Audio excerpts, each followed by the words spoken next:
Jasodhanandana Brajajanandana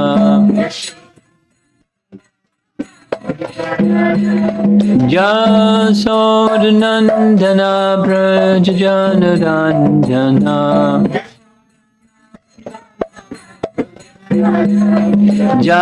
Jamanatira Vana Jadi Jamanatira Vana Jadi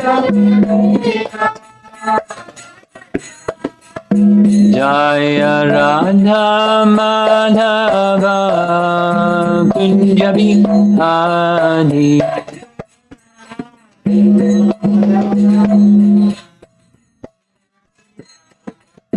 Jaya Radha Madhava Kunjabi Adi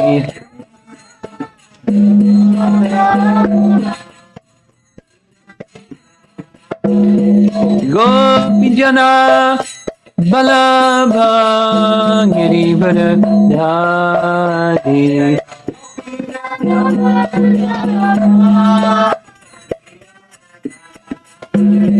Gopijana Balabha Girivardhari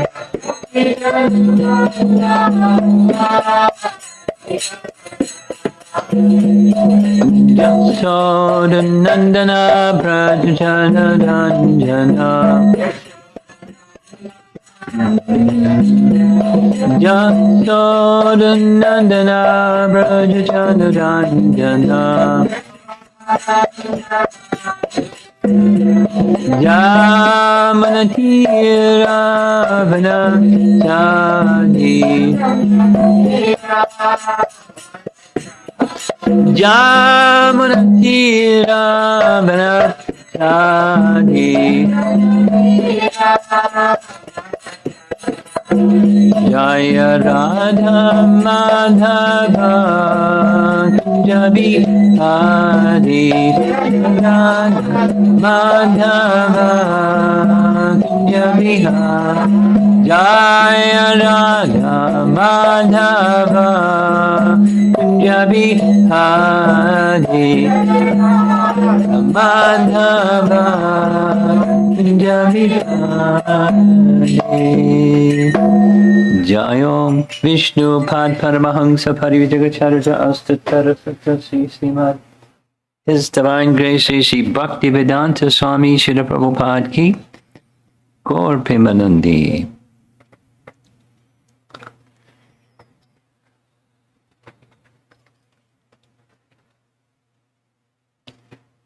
We've been with all of you before, haven't we? I can remember. It was a lovely evening. Part 2. Different topic. This is prayer, Power Prayers Part 2. This is on the topic of Dhruva Maharaj. And I'm sure you know something about Dhruva Maharaj. Do you know something about Dhruva Maharaj? Not at all? You know who was Krishna, right? Okay.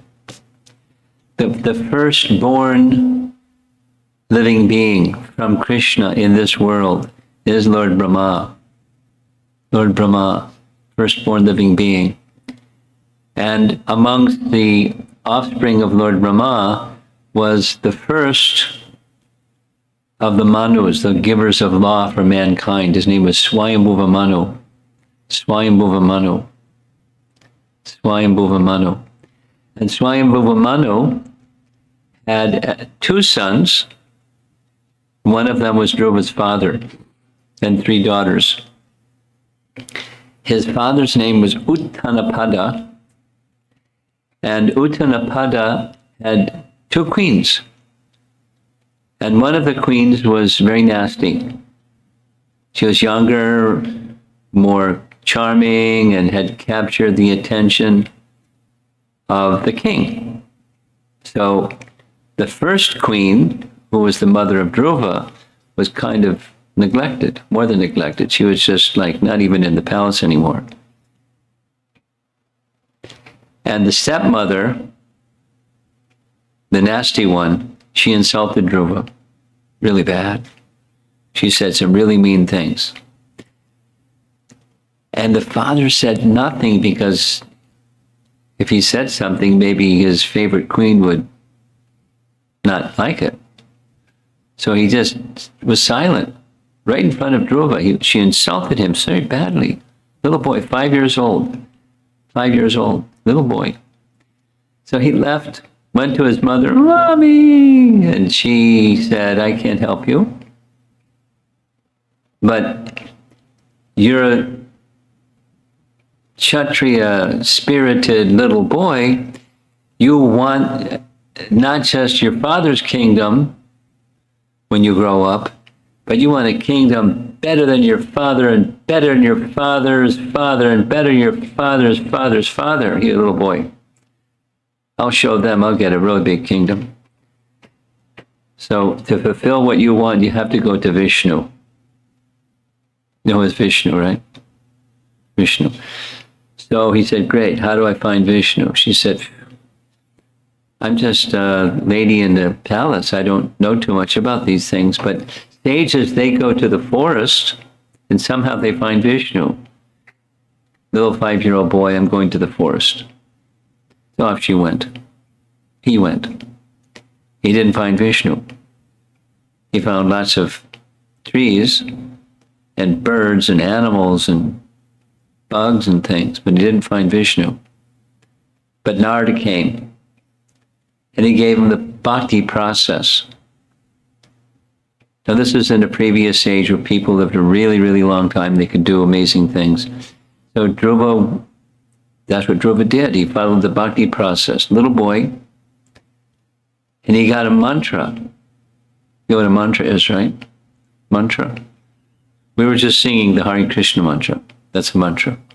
So his mantra was, Om Namo Bhagavate Vasudevaya. Let's say it together. Om Namo Bhagavate Vasudevaya. One more time. Om Namo Bhagavate Vasudevaya. That was his mantra. And he did a type of yoga that was it worked in that, long ago, that age. And he perfected the yoga process in 6 months. Perfect. Lord Vishnu came, touched him on the forehead with his conch shell, because Dhruva wanted to say some nice prayers, but he's a little boy and he was really perplexed by that situation. And so the Lord, by touching him on the forehead, his body became completely spiritualized. Totally, like ecstatic. And he began offering prayers. So that's where we were last night. He offered some prayers, appreciating the benefit of the touch of the Lord and spiritualizing his senses.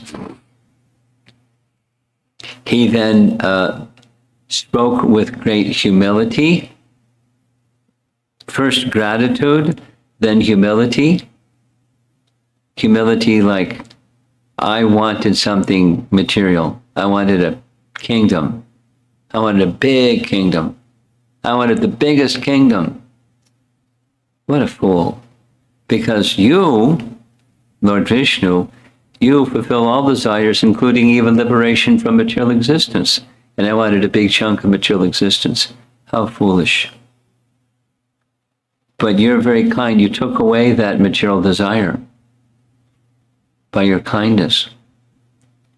So now we're continuing, part 2. The subtitle is Shifting the Fulcrum of Our Consciousness. We had a little illustration about that yesterday. So starting down in the lower left, Dhruva was thinking about himself, and he wanted to go way up there to it's all about Krishna. And it's a big distance between it's all about me till it's all about Krishna. So how did he get there? Or for us, how can we get there? And there's a big gap between where we are, where we want to be, and what are we doing to get to where we want to be? And what are the opportunities that we have that we may be touched, like Dhruva was touched? So the part of the purpose of this whole discussion is to contemplate not just, wow, Dhruva's really an amazing personality, but what lessons can we learn and what ways can we apply the lessons that we learned by hearing about the story of Dhruva. So we're going to continue verses 11 and 12. And because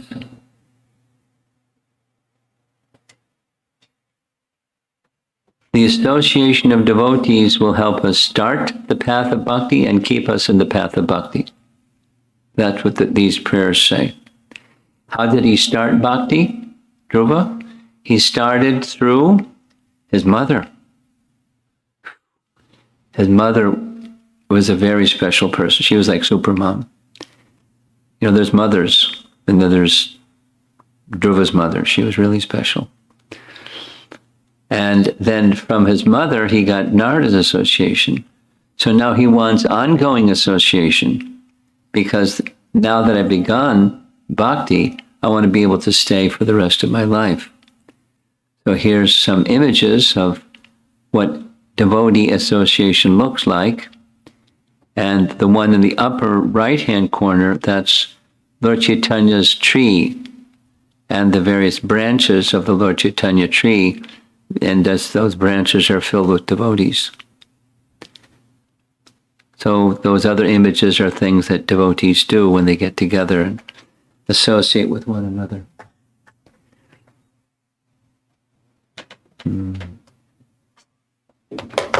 Okay, so there's the verse, and here's the translation. Bhakti Mahu Pravahatam Twayi Me Prasango Prasanga Me Prasanga. He compares the association of devotees to be like a river.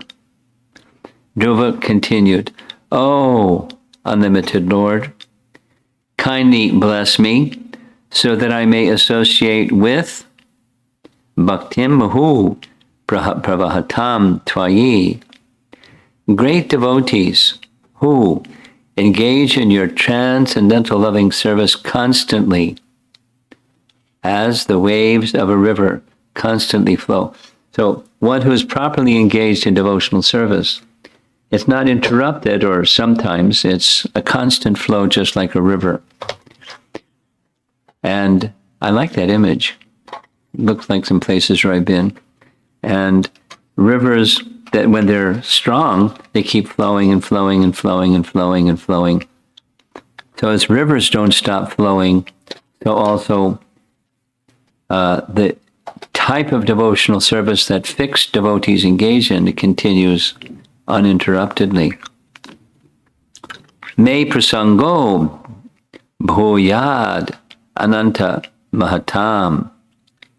Such transcendental devotees are completely situated in an uncontaminated state of life. That's their consciousness. The original consciousness of the soul is pure. And with purification, we can also become pure, because that's our original consciousness.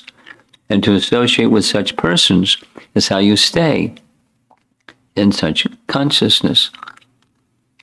One of our acharyas pictured here, his name is Vishwanath Chakravarti Thakur, who writes, "Bhakti, composed of hearing and chanting, will not be sweet without proper association. Therefore, Dhruva prays for the association of those who continually perform bhakti pravahatam. They continually perform bhakti. Then, here's a doubt. But then he will have the same fear of the ocean of suffering caused by samsara. He's doing this devotee is doing nice devotional service, but won't there be a lingering fear of repeated birth and death?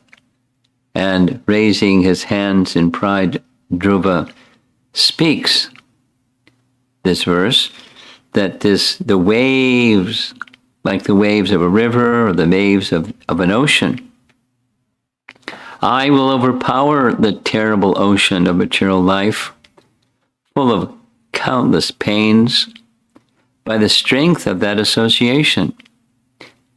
Let it come before me. Let us see. Nothing is impossible for me. He has a lot of confidence because of good association. I will be drunk with tasting the nectar of your qualities and pastimes. The qualities of material life, such as rivalry, ignorance, and hatred, cannot make this drunkard suffer. Even death cannot touch the person who has drunk the immortal nectar.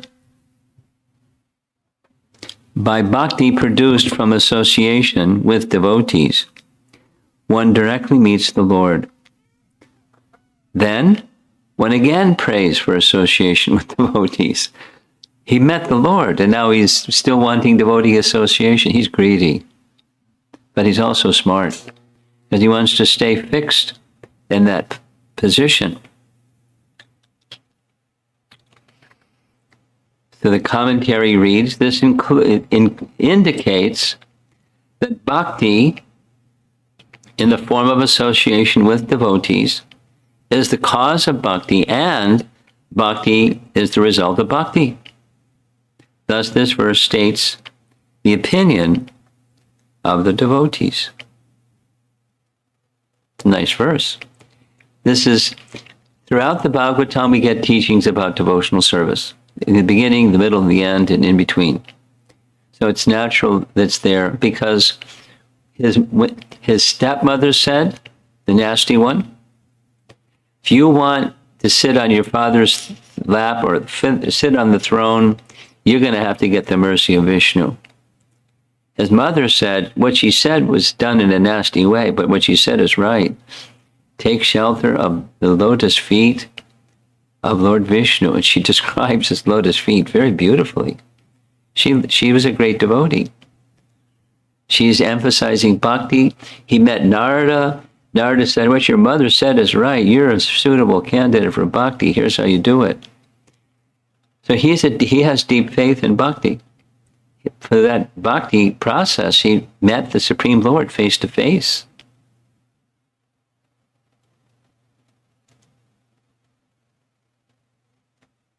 An association of devotees, of bhaktas, is necessary. By the process of devotional service, I shall surely be able to cross the nascent ocean of material existence, which is filled with the waves of blazing fire-like dangers. Now, oceans are usually not used as a metaphor as having blazing fire-like dangers. I mean, water puts out fire usually, but it's a metaphor.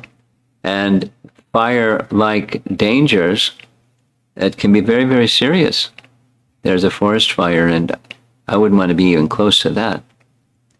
The heat and the life is, every form of life is at risk when there's a forest fire. Material existence can be very, very dangerous. This verse we just looked at is discussed in Brihat Bhagavatamrita. There you see the cover of one of the volumes. It's a commentary on Srimad Bhagavatam. It's really beautiful. The painting that you see in the upper left corner, that's a little boy. He's also 5 years old. He's a cowherd boy named Gopa Kumar. And he gets mantra, and he eventually reaches the spiritual world. It's a very, very interesting Very, very interesting commentary on the Bhagavatam. So when this verse is spoken about, here's what Sanatana Goswami writes.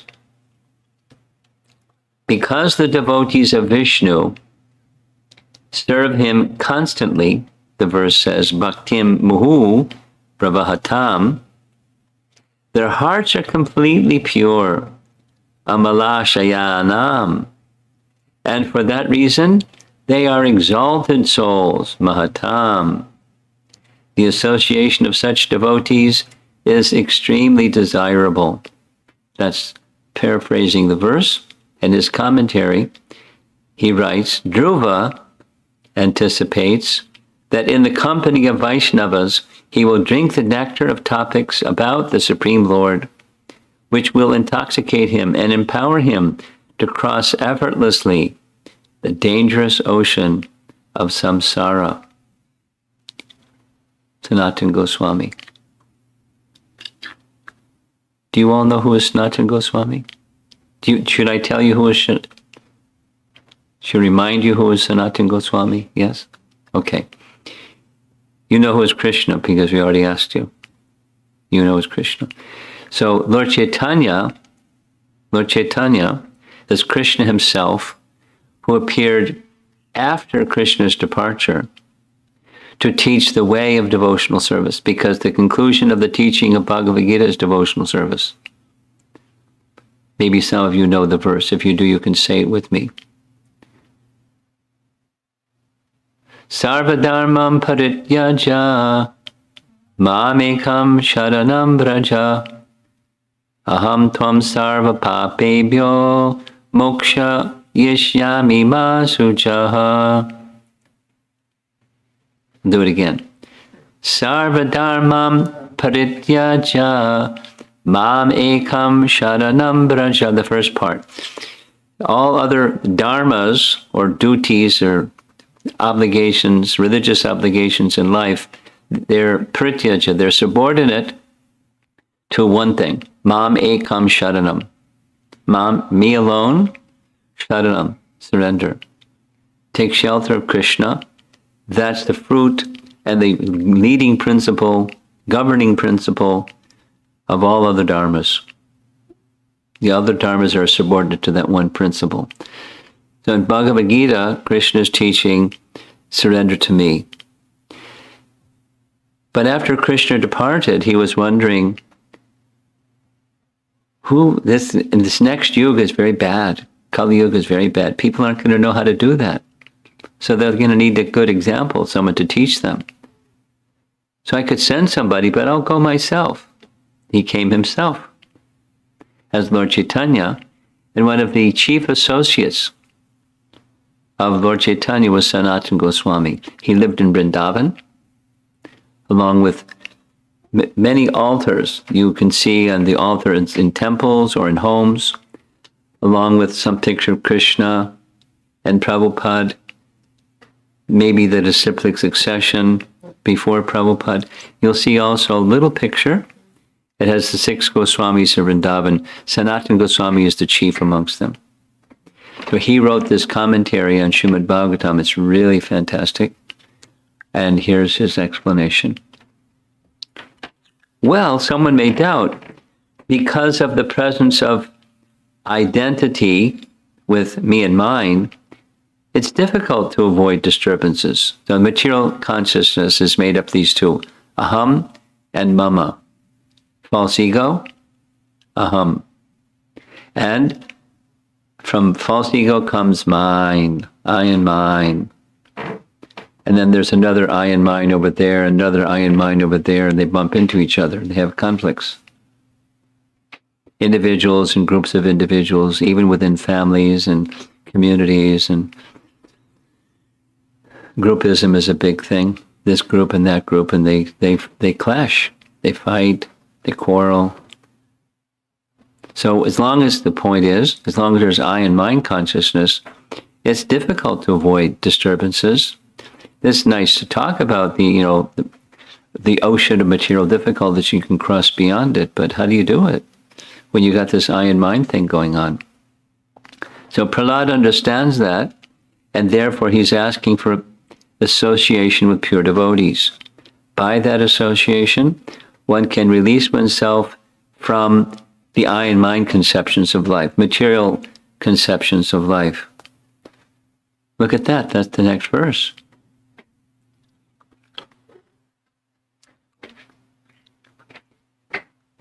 Yea, tu Abjanabha, O Lord who has a lotus navel. This is Garbhodakshai Vishnu.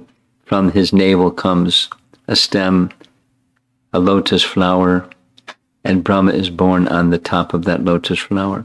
O Lord who has a lotus navel, if a person happens to associate with the devotee whose heart always hankers after your lotus feet, seeking their fragrance, Sao Gandhya.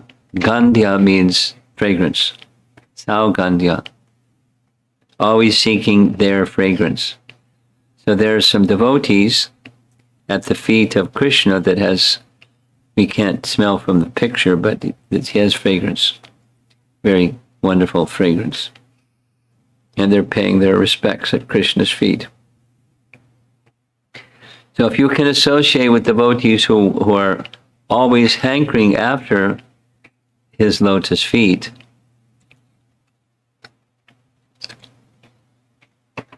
that such a person is never attached to the material body or in a bodily relationship to offspring, friends, home, wealth, and wife, which are very dear to materialistic persons. Now there's a nice devotee family having nice Sankirtan together. Even the little boy, looks really happy. And the deities in the sky, they're enjoying also the Sankirtan. So families do family activities together, but the attachment of transcendence is primarily going to the Supreme, and in that primary attraction to the Supreme, then there isn't unnecessary or inordinate or the type of attachment that covers spiritual consciousness. Association of devotees who are attached to the fragrance of the lotus feet of the Lord, pictured in the lower left, that's the 4 Kumaras. 4 Kumaras were the first sons of Brahma. They were attached to the Lord's lotus feet. Vishwanath Chakravarti Thakur, one of our acharyas, he writes, according to Sridhar Swami, the word tu indicates that these great souls, by fixing themselves in yoga, have given up identification with the body, I and mind. This is the nature of devotee, since he is nishkama. Nishkama means without material desire. Kama means desire. Nishkama means without material desire. They have desire. They have spiritual desire. And the stronger and the stronger and stronger spiritual desire, separate desires just diminish. These wise souls who understand how Krishna, your Maya, deludes all human beings, render potent loving service to you for the source of liberation from birth and death. In other words, find that association, because you'll get spiritual strength from that association. Jarayati yashu ya kosham nirgirnam analo yata. This is from Canto 3, Chapter 25. This is Kapila Dev's teachings about devotional service. Kapila Dev is an incarnation of Krishna. He taught Sankhya philosophy to his mother Devahuti. Devahuti, turns out, is the sister of Dhruva's father. They're the same father. Dhruva's father is Uttanapada. Uttanapada and Devahuti were brother and sister.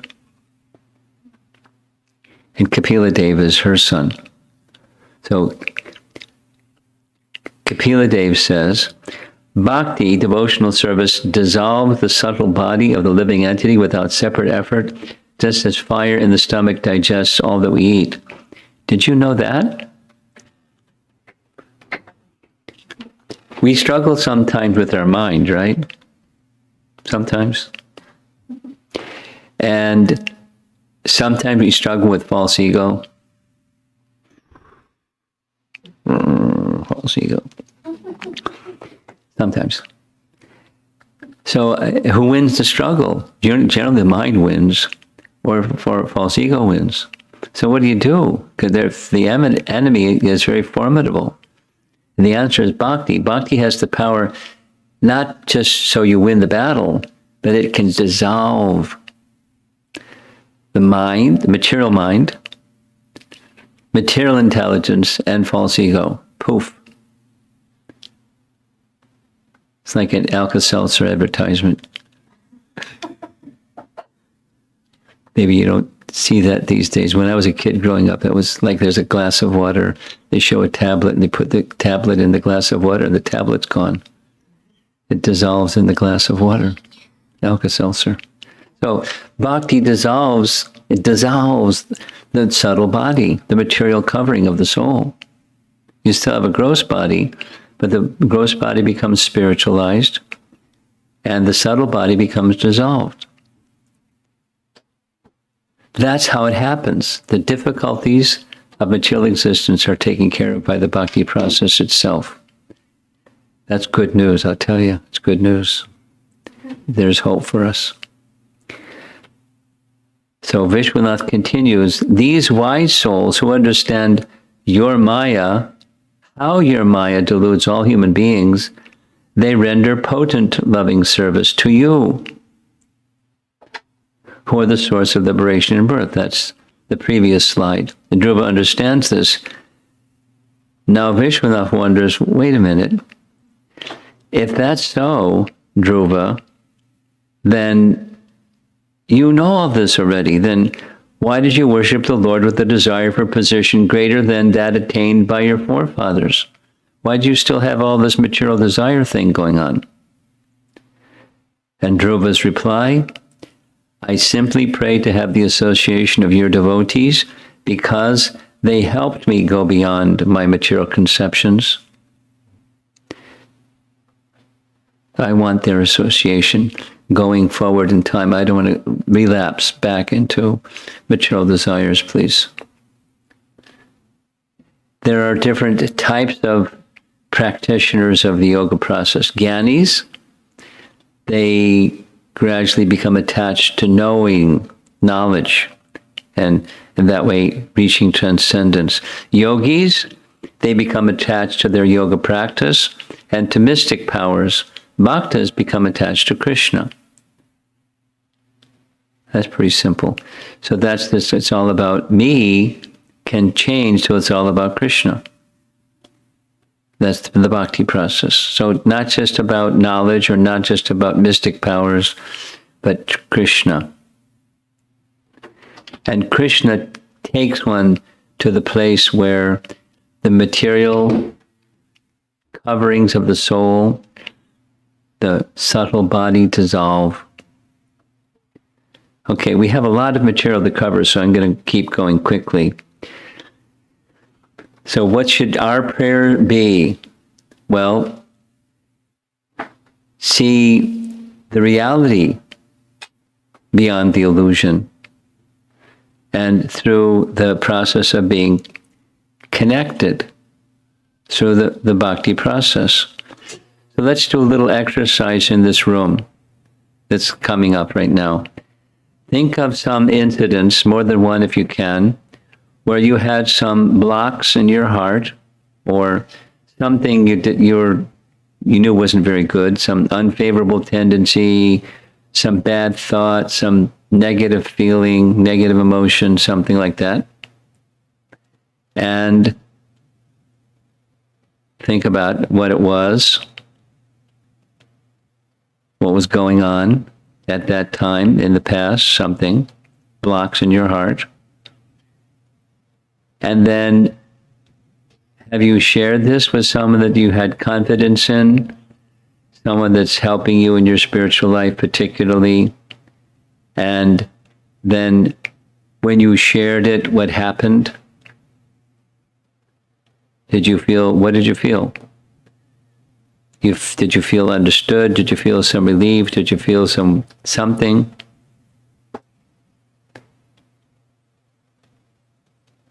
And when that was going on, what was that experience like? And now, sometimes later, looking back on that, what did you think? What do you think today about that something? Now, what's recommended, and this is very powerful, but I don't know if I can both cover all the material and do what is being suggested here. Let's do it anyways. Because you're a group, you're all friends, you all know each other. Take a little bit of time, particularly the 5 ladies over there, and 6 ladies, and sit in a group of 2 or 3 and go through this. Let's take a few minutes. You follow?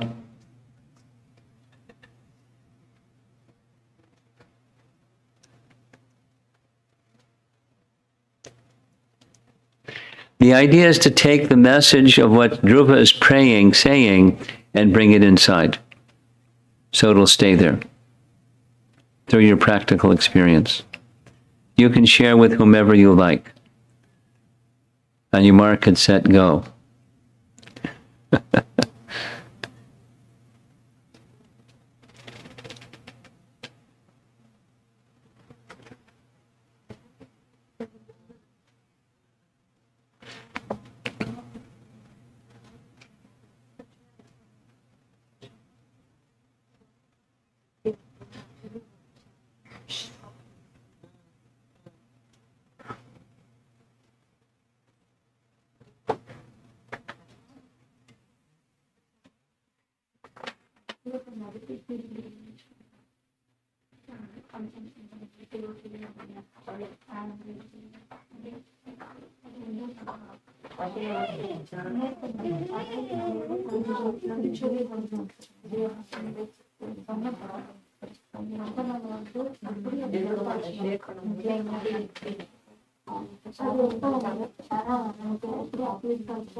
I got really clear mind and clear idea of after I did classes.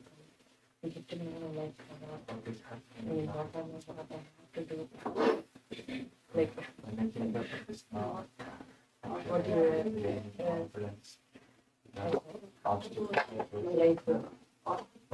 you so many attachments like here. Okay, now we know our now we know our limits and everything. Okay. Yeah, unfortunately, we are troubling ourselves. We cannot troubling ourselves. That's what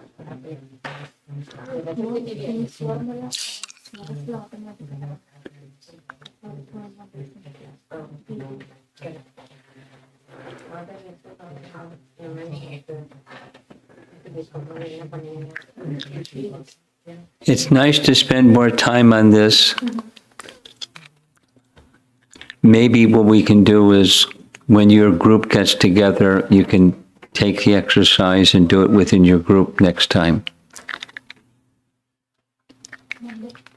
Okay? Now, Dhruva has spoken about the value or the merit of devotee association to sustain the strength of the bhakti process. Next, Dhruva is going to speak about the personal feature of Vishnu, the personality of Godhead. 13, 14, 15. 16 is a little different. And then 17. So we're going to cover, those are our upcoming verses. So we have a ways to go. Dhruva's considering, before I thought that this material universe was everything. Most of us do. Now that I have seen your transcendental form, I know that you are everything. Nice, huh? There's the verse, text 13. Here's some nice graphics. My dear Lord,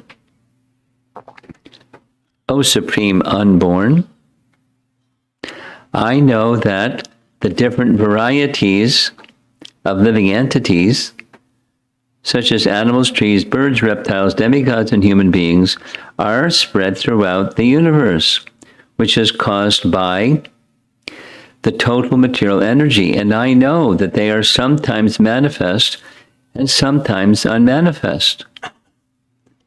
Now watch carefully. The Lord is going to appear. But I had never before experienced a supreme form I behold as I see you now. Now all kinds of methods of theorizing have come to an end. Notice Dhruva as paying obeisances at his feet.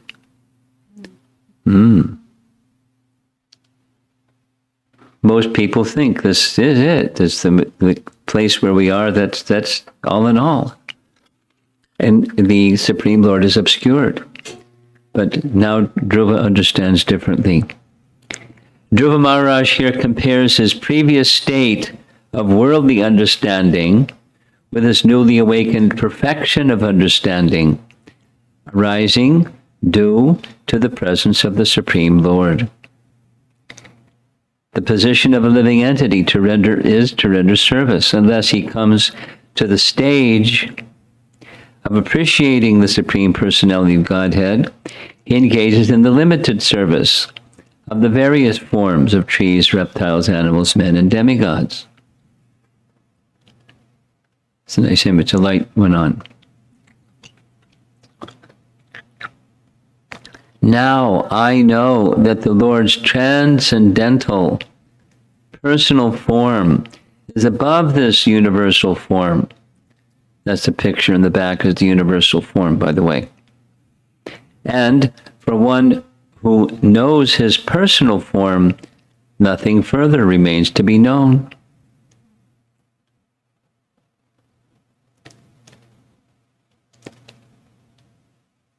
So he had become angry, Dhruva had become angry with his stepmother because he was deprived of something material, sitting on the throne, and sitting on his father's lap. So he wanted to acquire something material. I'll get a better kingdom than my father, and better than my father's father, and better than my father's father's father. Kshatriya spirited little boy. But now he's completely on the other side of such a desire. There's the text 14, again speaking of the form of the Lord. My dear Lord, at the end of each millennium, or which is a day of Brahma or Kalpa, the Supreme Personality of Godhead, Garbhodakshai Vishnu, dissolves everything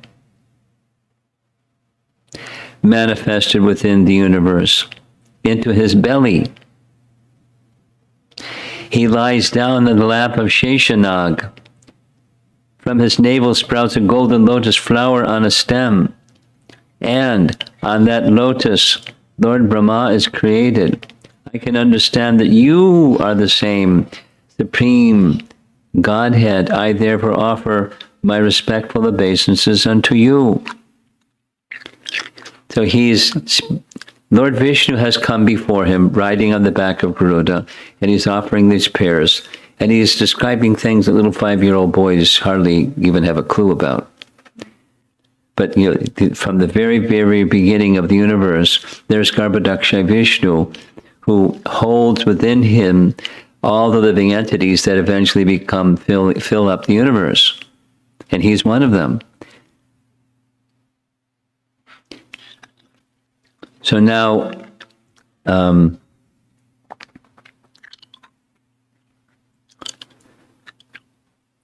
here's a little history of how this, at the end of each day of Brahma, there's a partial annihilation. Partial annihilation means that some of the uppermost planets remain, and from the heavenly planets down, they're engulfed in water. But before they're engulfed in water, there's a big fire. And before there's a big fire, everything gets dry. There's a drought. It goes in stages. No rain. Everything's like tinder. Then fire from the mouths of Sankarshan at the bottom of the universe. Really hot. Everything's burning up. And then inundation of water. Everything gets dissolved. For a long time, for his whole night. And then the water subsides. And it's the Brahma's morning. And then again, he begins recreating the bottom planetary systems through up to the heavenly planets. That's each day of Brahma, all that happens, then his night. So here's a verse from the Bhagavatam. It is said that the blazing fire from the mouth of Sankarshan rages for 100 years of the demigods, or 36,000 human years. Then for another 36,000 years, there are torrents of rain, accompanied by violent winds and waves, and the seas and oceans overflow. These reactions of 72,000 years are the beginning of the partial devastation of the three worlds. Bhuvar and Swargaloka, and the other lower planets below. That's the partial devastation. Okay, so there are 3 Vishnu forms. You with me? 3 Vishnu forms? Mahavishnu, Garbhodakshay Vishnu, Kshirodakshay Vishnu. See, he spoke first about Garbhodakshay Vishnu.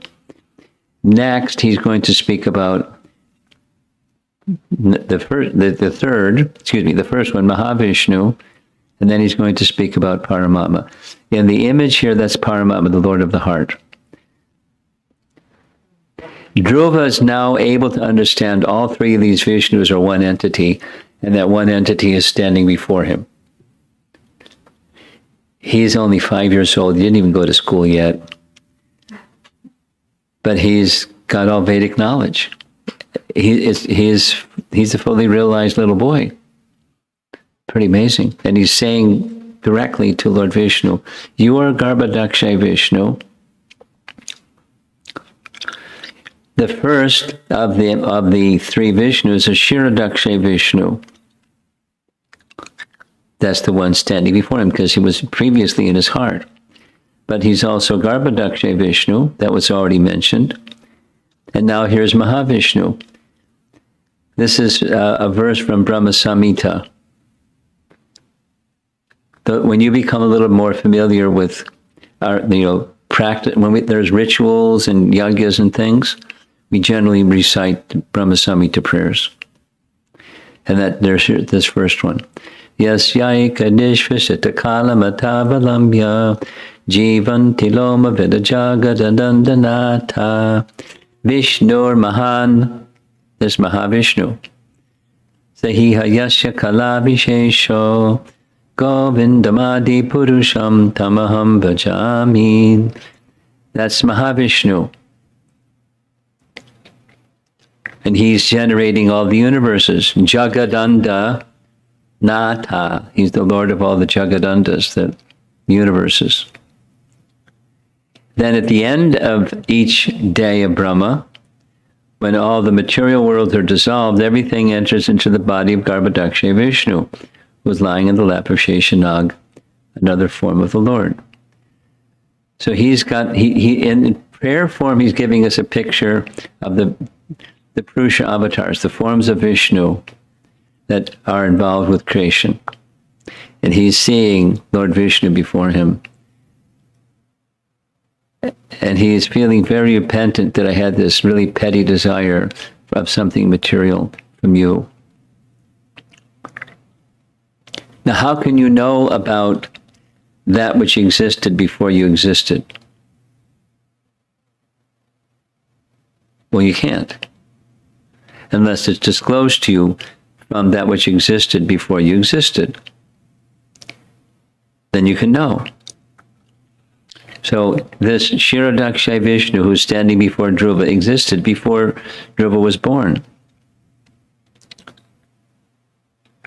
So Dhruva is understanding these things because he's enlightened by Lord Vishnu to understand these things. He's just saying back what Lord Vishnu imparted within his heart.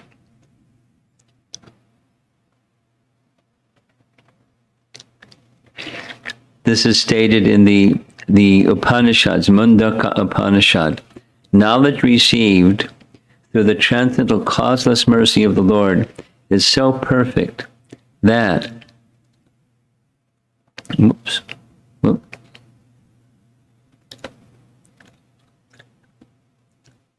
by that knowledge, a devotee becomes acquainted with all the different manifestations of the Lord. That's a translation from the Upanishads. Okay. Now Vishnu might say to Dhruva, how am I different from the jivas if I also go to sleep? Dhruva's answer, Vishnu's activities such as sleeping are actions of his spiritual potency, his chit potency. You're not like the jivas. You're totally different. There's no comparison. And that's what text 15 says. And I'm looking at the clock. It's already 7:30. We're going for an hour and not done yet. So I'll try to hurry up.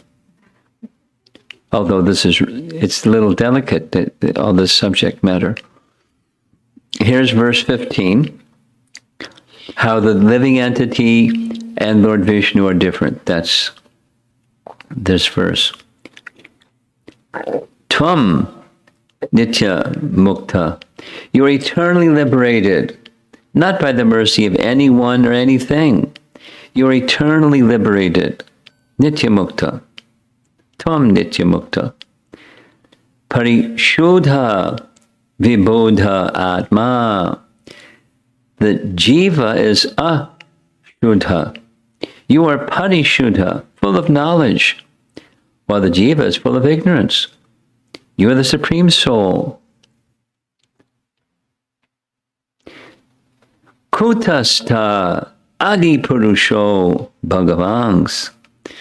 Kutastha, you are changeless. You're the original person. You, Vishnu, are Swayam Bhagavan. There is no other Bhagavan. Within the jiva category, Tri Adishaha, you're the controller of the three modes. The jiva is controlled by the three modes.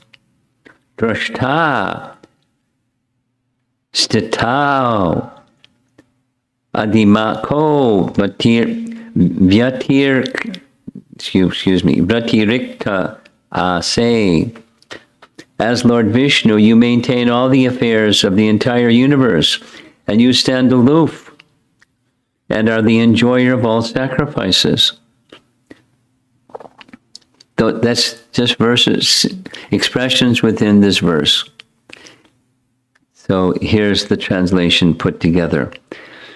My Lord, by your unbroken transcendental glance, You are the supreme witness of all stages of intellectual activities. You are eternal liberated. Your existence is situated in pure goodness, and you are existent in the supersoul without change. You are the original personality Godhead, full with six opulences, and you are eternally the master of the three modes of material nature. Thus, you are always different from the ordinary living entities. As Lord Vishnu, you maintain all the affairs of the entire universe, and yet you stand aloof and are the enjoyer of the results of all sacrifices. Now, this is a very essential teaching for Vaishnavas. There's in Padma Purana it states there are four disciplic successions coming from the Supreme Lord through the Sri Sampradaya, Lakshmi, from Lord Brahma, the Brahma Sampradaya, from the four Kumaras, the Kumara Sampradaya. It's stated in Padma Purana. And for Lord Shiva, the Rudra Sampradaya. And today those same four Sampradayas exist, and they all share this same understanding. The living entity and the Supreme Lord are distinct, and the relationship between the two is one is the master, transcendental in all circumstances, and the other is eternally the servant. And there are grades of consciousness depending upon how strong that connection with the Supreme Lord is. It's a very essential truth that Dhruva is realizing. Now, in the midst of describing the form and qualities of the personality Godhead, there's this text 16 that's kind of like a contrasting one. It's speaking of the impersonal feature. Impersonal feature? You're familiar with the impersonal feature, yes? From your Bhagavatam classes, or the readings. Okay. So here's a nice image of the impersonal feature. And then there's Krishna in the middle. He's the source. There's the Brahmajyoti. And now we're going to hear the verse. My dear Lord, in your impersonal manifestation of Brahman, there are always two opposing elements. Check it out. Knowledge and ignorance. It's right in the Upanishads. It says the same thing. Your multi-energies are continually manifest, but the impersonal Brahman, which is undivided, original, changeless, unlimited, and blissful, is the cause of the material manifestation.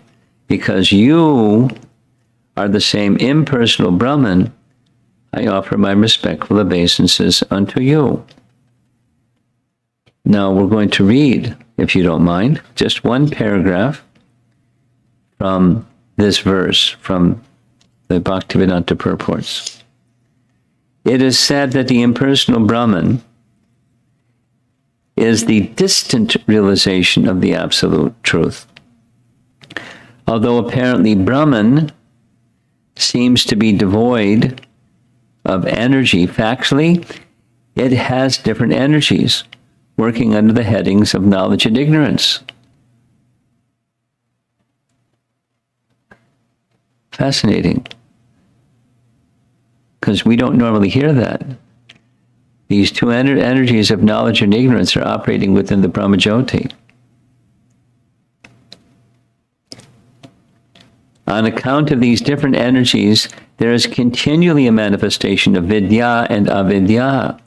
Vidya and avidya are very nicely described in Ishopanishad.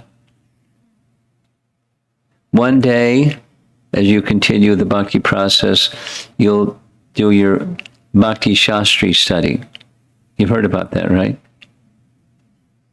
Looking at Shatarupa, she's nodding yes.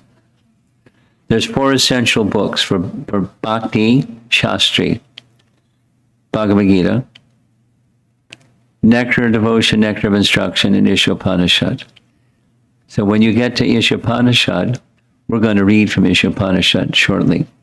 When you read Ishopanishad, there's this verse, Vidyam cha vidyam charyas tadvedo bhayam saha. It speaks of vidya and avidya. They're both, Prabhupada's purport, they're both within Brahman. Vidya and avidya are very nicely described in Ishopanishad. It is said there that sometimes, due to avidya, a poor fund of knowledge, one accepts the absolute truth as ultimately impersonal, but in fact, the impersonal and personal realizations develop in proportion to the development of devotional service. The more we develop our devotional service, the more closely we approach the absolute truth, which, in the beginning, when we realize the absolute truth from a distant place, is manifest as impersonal.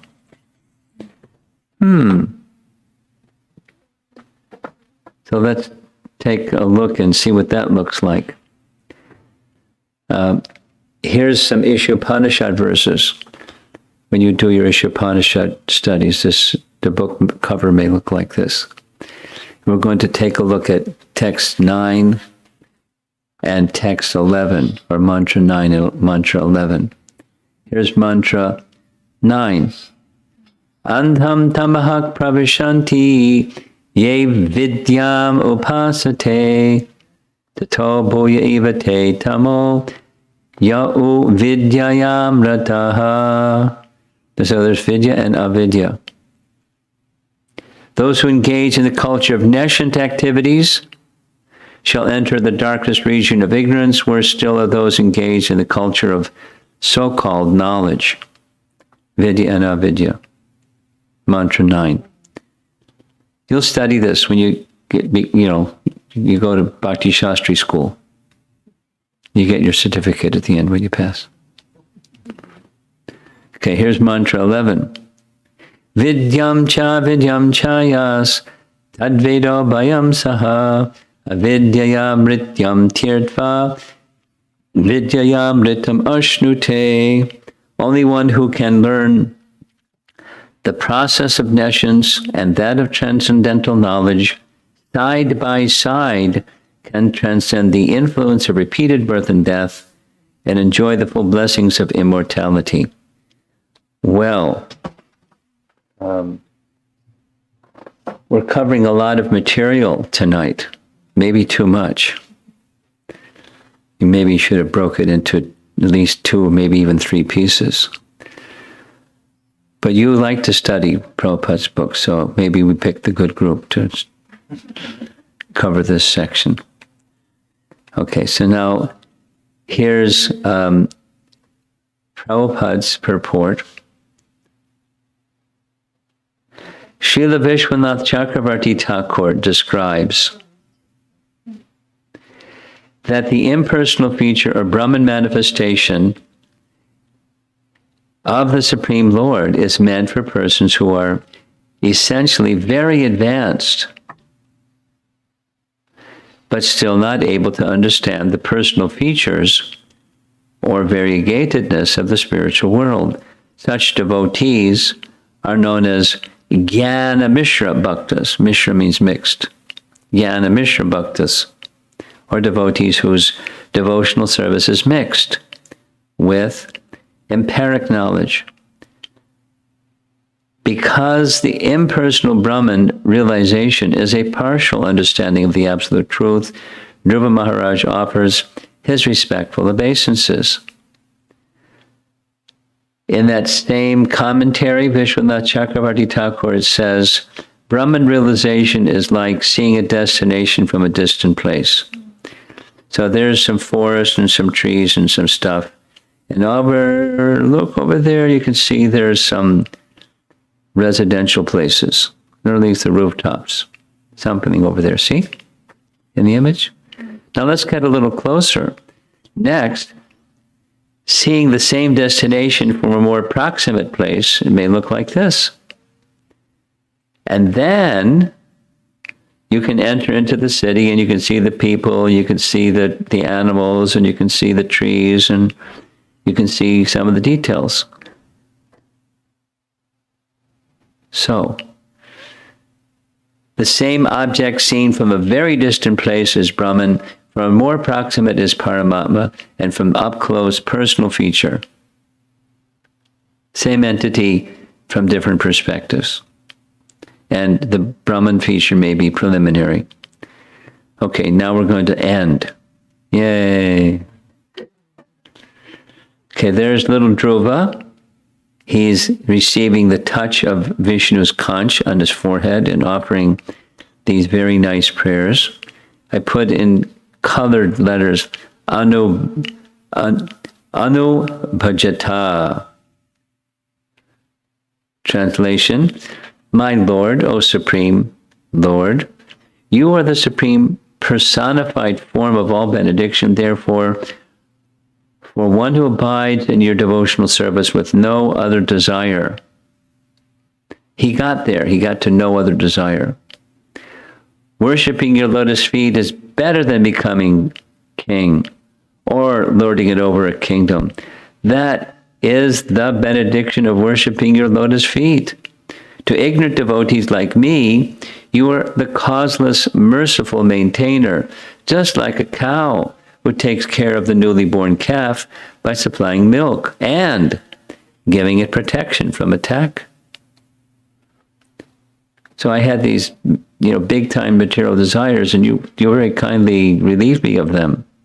And you're maintaining me like a calf is maintained by a cow. I may be totally foolish. This is the Lord now. I may ask for poison, but instead you give me nectar. Describing his ignorance, Dhruva prays for the sweetness of prema.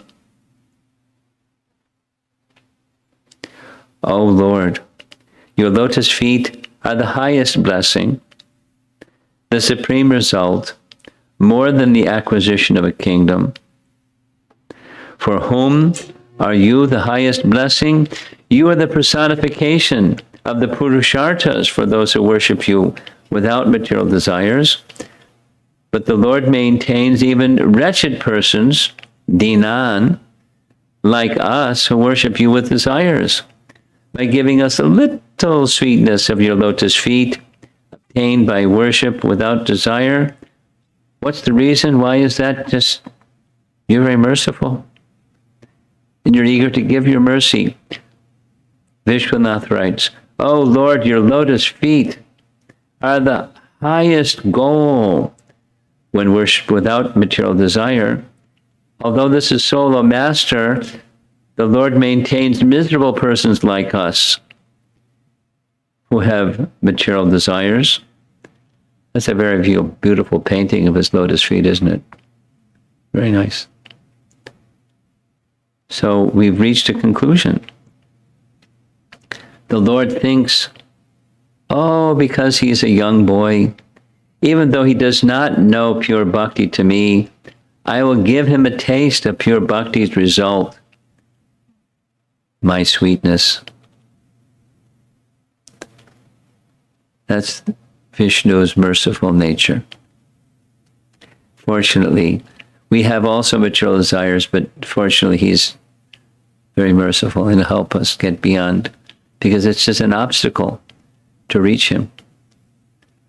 Oh, young boy, it is true. You know my Swarup. Though now you are out without material desire, I will give you the result that you previously were determined to achieve. Please take it, this kingdom thing. Sight of the Supreme Lord's transcendental form grants the supreme benediction to the devotee. O Supreme Lord, this is Jiva Goswami, you are the supreme personified form of all benediction. Therefore, for one who abides in your devotional service with no other desire, worshipping your lotus feet is better than becoming king or lording it over a kingdom. That is the benediction of worshipping your feet. Whew. There's more.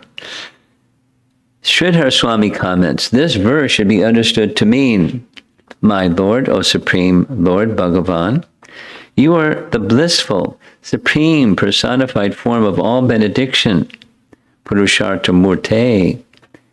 Your lotus feet, Tavapada Padma, are a more valuable benediction than the benediction of becoming king and lording over a kingdom. One may ask, for whom is this benediction available? Answer, the supreme benediction is available to one who abides in your devotional service with no other desire, worshiping your lotus feet. Anu bhajataha.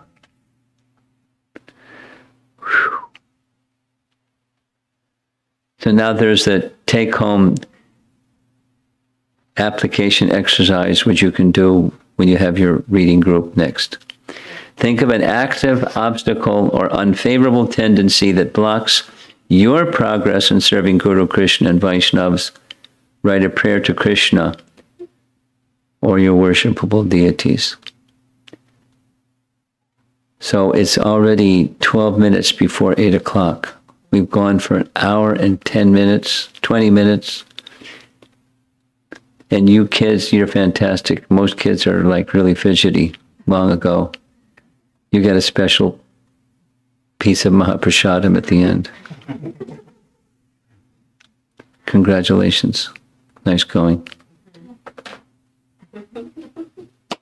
And how about the adults here? Anyone has some comments or questions? And let's see how it goes.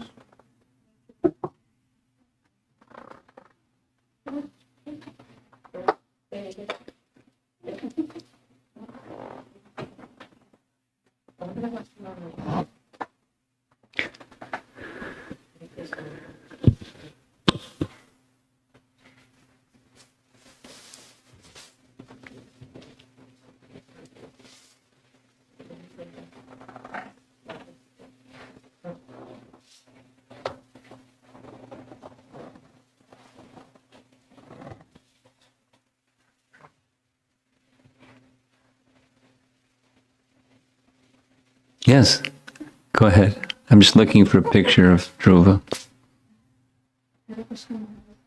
Yes. This question is not related to this topic. Okay. This from Bhagavad Gita, chapter 9, text 3. Chapter 9, text 3. Yes. He's working on it. Keep speaking. Keep speaking. In that it says, sometimes the third class person in Krishna consciousness have some tendency towards karma yoga and jnana yoga. Mm-hmm. And sometimes they are disturbed, but as soon as the infection of karma yoga or jnana yoga is vanquished, they become second class or first class persons in Krishna consciousness. I don't understand, what they mean by getting infection through karma yoga and jnana yoga. It has to do with the definition of bhakti.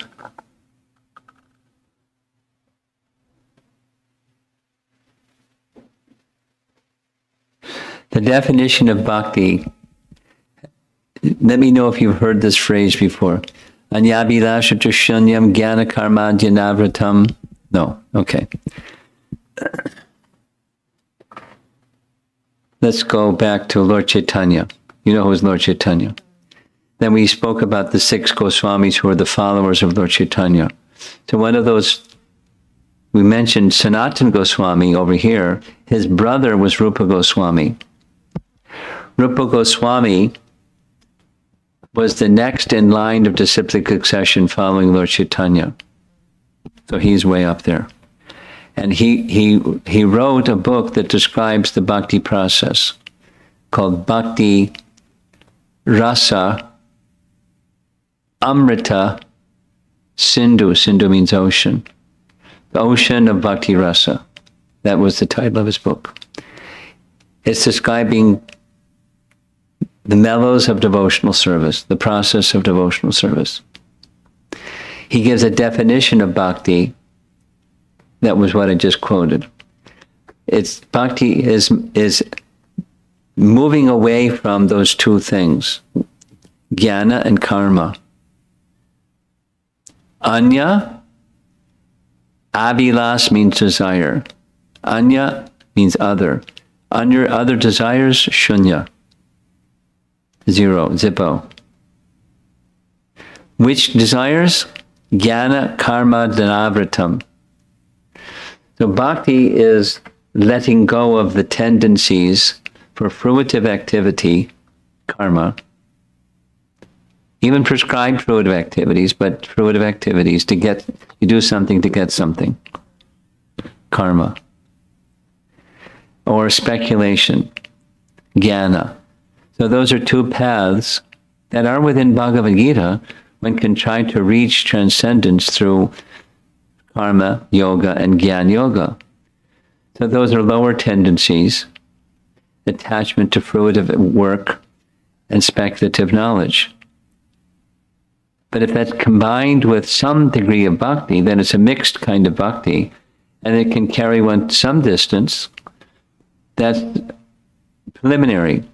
But as one becomes more mature in bhakti, those fade in importance, and bhakti takes the prominent position. Is that clear? So let's just do it again.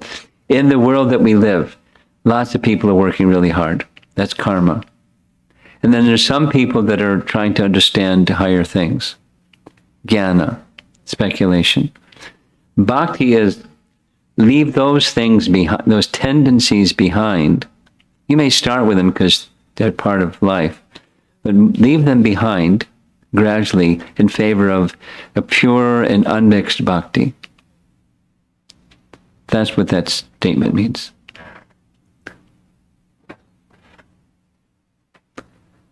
Okay. Anyone else?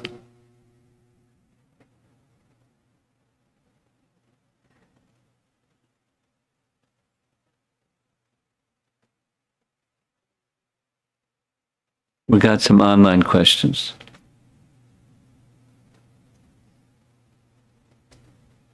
Two questions from Sri Radhika Mataji. The first question is, you said that the subtle body gets dissolved and gross body gets spiritualized. Isn't there a spiritualized version of the subtle body with which we can serve Krishna? Yes.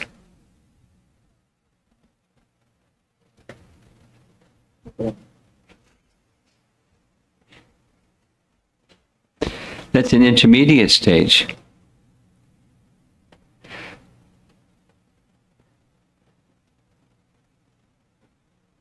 And the second question is it correct to understand that the struggles of the mind or body are all based on the struggle with the false ego?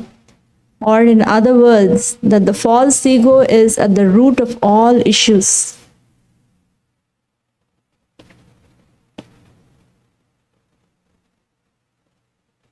Well, the false ego is a manifestation of ignorance, and ignorance is the root cause.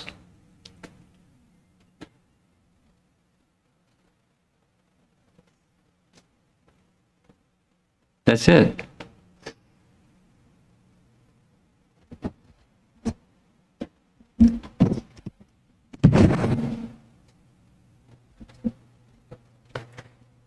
Anything? Hare Krishna Maharaj. My question is about the Lord Vishnu's activities. We understand that, from the prayers of Dhruva Maharaj also, but compared to either Lord Krishna or Lord Rama, so from the rasa perspective, not From the rasa perspective? yeah, not much. Activities will be there. That's what my understanding is. Is that true? Because we always see Vishnu is lying on the Garbhodaka ocean, or what? I'm not sure what your question is. What will be his activities? I'm not sure what your question is. Try it again. So we always see You're specifically, I'm lost because you're asking about from a rasa perspective.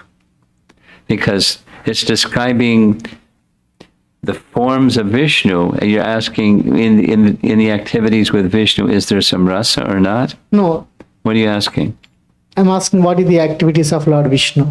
Oh, it depends on which Vishnu. He generates universes, he enters into the universe and manifests the Virat Rup, the universal form.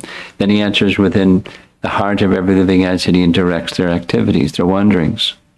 Those are the primary functions. It's all, in simple language, it's overseeing Prakriti. Mayadhyakshena Prakriti. That's a Vishnu function or activity. And there's different parts of overseeing Prakriti. The reason I was asking that question, Maharaj, we always see Lord Vishnu is lying on a Garbha ocean and Garbhodaka Sai Vishnu. I mean, like if you've seen Krishna's place, we see a lot of pastimes, right? Different pastimes, different activities will be there. So I was asking, I mean, what else Lord Vishnu He's will be? looking after Prakriti. That's his pastime. Creation is a pastime. And there's details and details. So he's looking after the details of creation. That's his pastime. Another thing, I mean, I was just thought came to me. And there's one example where we hear in relation to Krishna, Mahavishnu was taking away the sons of the Brahmana in Dwarka to Mahavishnu's abode, and his reason was he wanted to see Krishna. You're aware? Yes. Are you over there aware of that? No.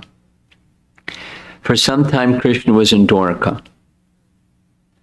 And there was a Brahmana in Dwarka whose sons, they were born, they weren't like, it wasn't stillbirth, it was the child was born. And then the son just poof, it disappeared. Like poof, disappeared. And it happened child after child after child. Then he started criticizing Ugrasena, saying, what kind of king are you? I'm a Brahmana. And my children, it's not exactly they got kidnapped, they just like disappear. What kind of king are you? So Arjuna was visiting at that time in Dwarka. And he heard the Brahmana was criticizing Ugrasena and in turn criticizing Krishna. So he went to the Brahmin and said, I'm Arjuna, I'll protect you. And I have arrows, and when you have your next son, let me know. With my arrows, I'll create the structure that's impenetrable with my arrows. And your son will be safe. So it happened. He created the structure with his arrows, and the son disappeared. So the Brahmin said, just see. Because Arjuna had taken a vow, if I can't protect you, I'll give up my life. I'll enter into fire. So he searched everywhere for his son, couldn't find his son anywhere.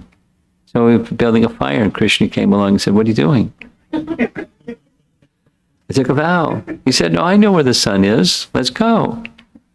So Krishna called his chariot, and they went through the entire universe, through the coverings of the universe, into the Brahmajyoti, went into the causal ocean, to the abode of Mahavishnu, which is really a far-out description what the abode of Mahavishnu is like. And Mahavishnu said, I was hoping you would come because I'm the one that took those children. Here they are. I just wanted to see you. I'm so busy over here with the universes and everything. I don't get a chance to come see you in Dwarka. I mean, that's the only pastime I know. But it described a little bit the relation between Mahavishnu and where his abode is, and the causal ocean and so forth. And it's like it's a majestic city in the middle of the causal ocean. There's an Antashesha, but it's a majestic city. You can read if you want to find out what the abode of Mahavishnu is like. Okay, so we have something more. Amara Mataji's question. Dhruva was a small boy and was not able to offer prayers before the Lord touched his conch to his head. what this process is that a person is able to offer so heartfelt prayers with full understanding. How to understand this? I think I'm trying to understand how did he receive this mercy?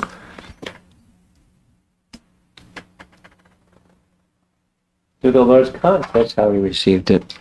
I mean, he didn't have to, the personality of Godhead doesn't have to use his conch. He could use his glance, he could use anything, but he chose to make contact with Dhruva's form, Dhruva's body, with his conch shell. But he could, Anganiyasa Sakalendriya Vrittimanti. Any one of his limbs can do anything any one of his other limbs can do. So it was a transmission of the potency of Lord Vishnu to Dhruva. That's how it happened. He used that particular instrument, but it could have been anything. He's very merciful.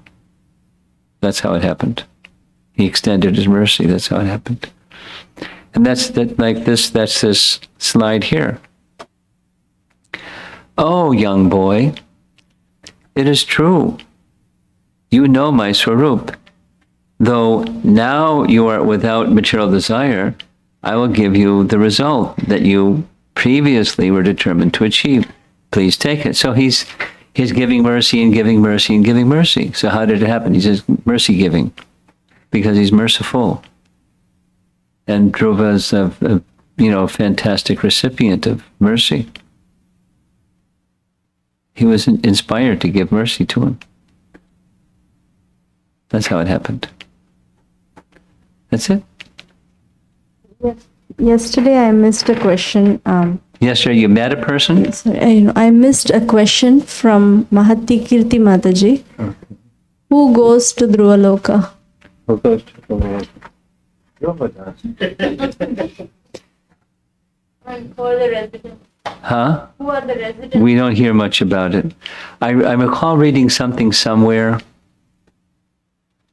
It has to do with, persons who may not have achieved prema bhakti, but they have become purified, and so they may go there. Something like that.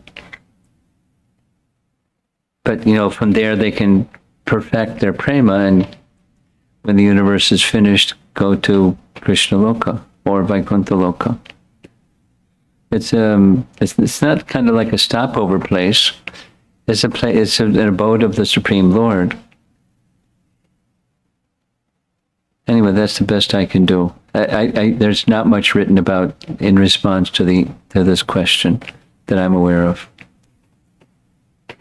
I just heard that being described in a class. I don't know what the scriptural reference for that is either.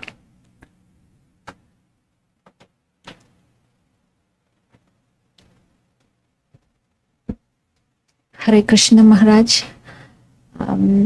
As you said, Dhruva Maharaj performed so many austerities. So I just want to know what kind of austerities we can perform when we feel so hard.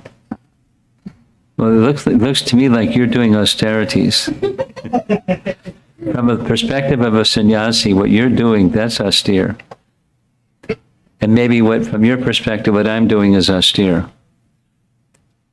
But, each of us have our duties, and if we do our duties with the purpose of pleasing Krishna, then it's the right kind of austerity, not just austerity that makes us feel uncomfortable or something. The practical austerities that sadhakas can do, like at our stage of bhakti, is observe Ekadasi, follow the regular principles, and on appearance days of the Lord, do some extra reading and some extra chanting, maybe some fasting for the day, Janmashtami. So on auspicious days, we do a little extra austerity. It's, refrain from something that's of this world and increase something that's otherworldly in increments, in a modest amount. That's the austerities that are recommended for us at this stage. And then as bhakti progresses, one can increase your vow of chanting or some commitment of something. On the negative side, some fasting, extending the fasting, or meaning extending fasting means, like, let's say for a Kartik month, some persons eat once a day or something. Or some, there's other Kartik vows. Here's one that Bhaktisiddhanta did. Listen to this one. In addition to not shaving, sometimes you see him with a beard. So no shaving. And eat once a day with his hands behind his back, so only using his mouth, not using his hands. Leaning over, so that means your stomach becomes a little cramped. And as soon as you sit up, that's it. You're done for your one meal a day. How long can you stay down like that? And it's khichdi that has no salt. It's in Hari Bhakti Vilas. That's a type of austerity for a renunciate, but it doesn't have to be a sannyasi. I know somebody that's a grahastha that did like that for the whole Kartik month. With it, so his beard was covered with khichdi.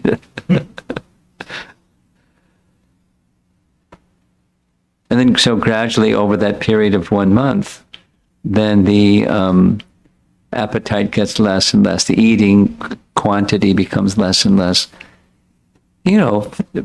Food without salt, it's not very palatable. It's not yummy. It's just keeping body and soul together. It's not. Anyway, there's degrees of austerities, depending upon what one is suited for. Okay. Thank you, Maharaj.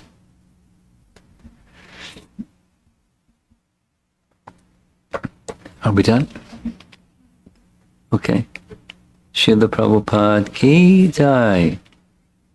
8:10. Apologize for the long class.